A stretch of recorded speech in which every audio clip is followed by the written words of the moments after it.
हाँ जी दोस्तों, अक्षय रक्त बीज लुधियाना पंजाब इंडिया। तो दोस्तों कल हमने जैन की जो वीडियो नंबर इसका एक था सतयुग द्वापर त्रेता वगैरह युग के बारे में बात की थी। तो उसका दूसरा भाग लेकर के आपके पास हाजिर हुआ हूँ। तो अब देखते हैं कि एक्चुअली ये युग आर्य की नज़र से तो ये सतयुग द्वापर त्रेता वगैरह था, क्योंकि इस युग मतलब उनके हिसाब से ये इसमें उन्होंने कुछ प्राप्त किया। मतलब जो सिंधु घाटी सभ्यता है उसको नष्ट करके खुद उस पर कब्जा कर लिया। तो सिंधु घाटी सभ्यता में साइंसदानों ने, अच्छा एक बात और है कि बहुत प्रकार के जो साइंसदान हैं उन्होंने सब चीज़ें की खोज की है। इसमें जेनेटिसिस्ट्स जीन विज्ञानी, एक भाषा विज्ञानी, और उसके बाद है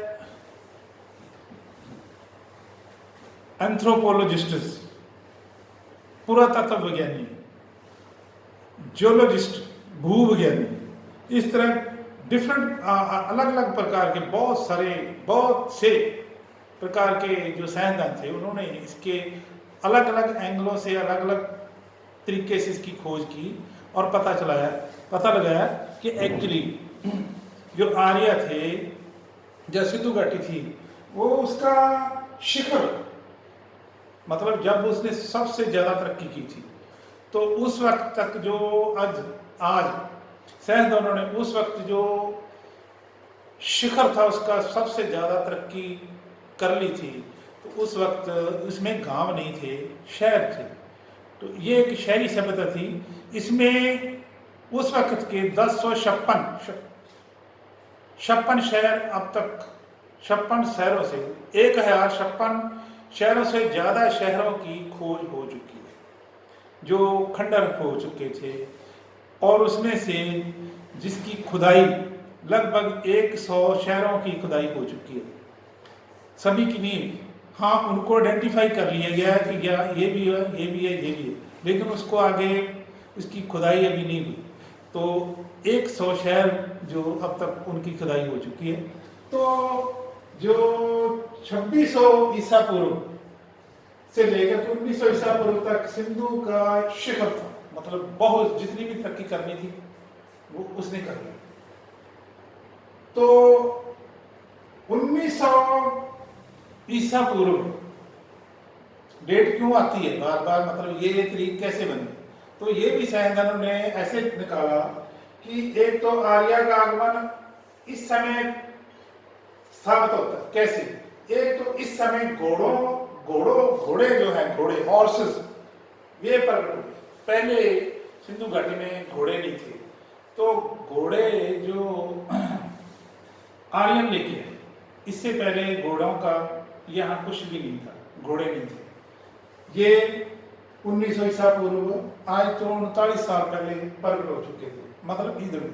दूसरा है शमशान, मुर्दों को जलाना, ये भी शुरू हुआ, इसके भी सबूत मिल चुके हैं। क्योंकि जो सिंधु घाटी के लोग थे, द्राविड़ लोग थे, वे अपने मुर्दों को, अपनी डेड बॉडीज जो मर जाते थे उनको पूजते थे, उनको दबा देते थे धरती के अंदर, उनको जलाते नहीं थे। और उनके साथ सोना चांदी हीरे जवाहरात वगैरह, मतलब जो अपने मुर्दे थे जिनकी वो पूजा भी करते थे, साथ में उसके दबा देते थे। लेकिन मुर्दे को जलाना जो आर्य लोग थे उन्होंने शुरू वे करते थे।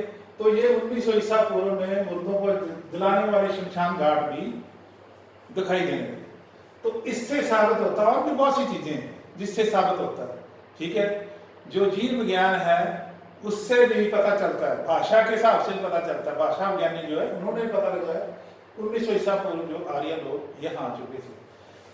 आगे है 1900 ईसा, ये तो है शिखर। 1900 ईसा पूर्व में इसका पतन, इसका तोड़ फोड़, टूटना, तबाही शुरू हो गई।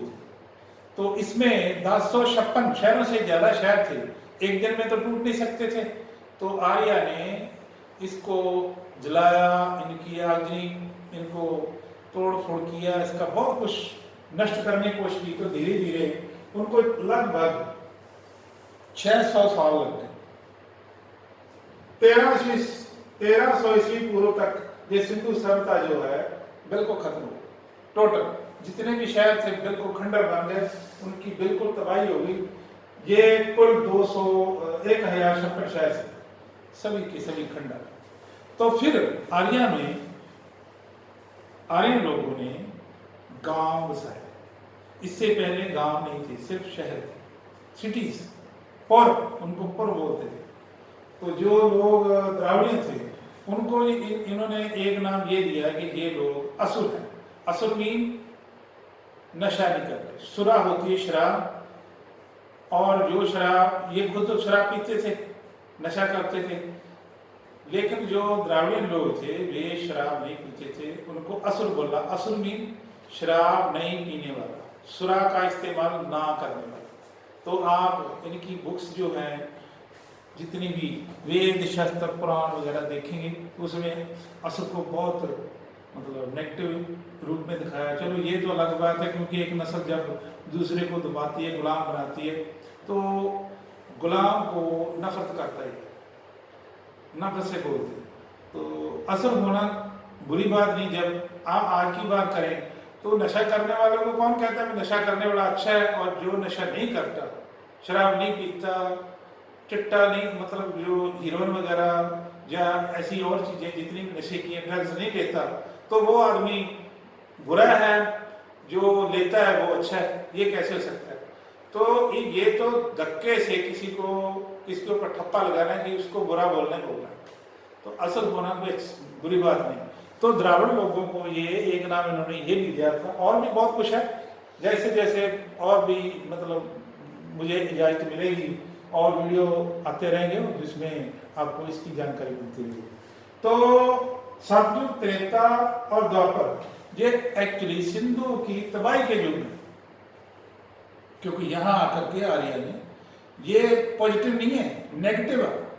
आर्य की अपनी नजर में तो ये अच्छे हैं, क्योंकि इस समय उन्होंने सब कुछ तबाह करके खुद कब्जा कर लिया, और जो लोग यहाँ के थे, द्राविड़ थे, उनको अपना गुलाम बना लिया, उनका सब कुछ तबाह और बर्बाद कर दिया। तो उनकी नजर से तो अच्छा है, लेकिन जो द्राविड़ लोग हैं उनकी नजर से तो ये तबाही है, सारा कुछ तोड़ फोड़ दिया। तो भाई ये सतयुग, द्वापर, त्रेता कुछ नहीं है, वैसे भी कुछ नहीं थे। लेकिन जैसे मैंने कल पहले इसकी एक भाग में बताया था कि ये आर्य के लोग थे, ठीक है। सतयुग जब ये आए, द्वापर, त्रेता क्षत्रियों के, जब इन्होंने तबाही शुरू की, मार धाड़ शुरू की, कत्लोगार शुरू की, आग लगाना शुरू किया, और धीरे धीरे जो सब कुछ तबाह कर दिया, खत्म कर दिया। तो दोस्तों, आज के लिए मेरे हिसाब से मैंने काफ़ी कुछ बता दिया है। वीडियो लंबी ना हो इसलिए मैं यहीं छोड़ रहा हूँ। तो अगर आपका कोई क्वेश्चन होगा कभी भी, तो मैं इसका जरूर जवाब दूंगा। आप चाहे कुछ भी पूछना हो तो पूछ सकते हैं, जब भी आप दिल चाहे। और एक रिक्वेस्ट ये कि आप प्लीज़ एक तो इसको सब्सक्राइब कर लो मेरी आईडी को, तो और दूसरे दोस्तों तक भी इसको शेयर कीजिए, उनको बताइए, ताकि ये जो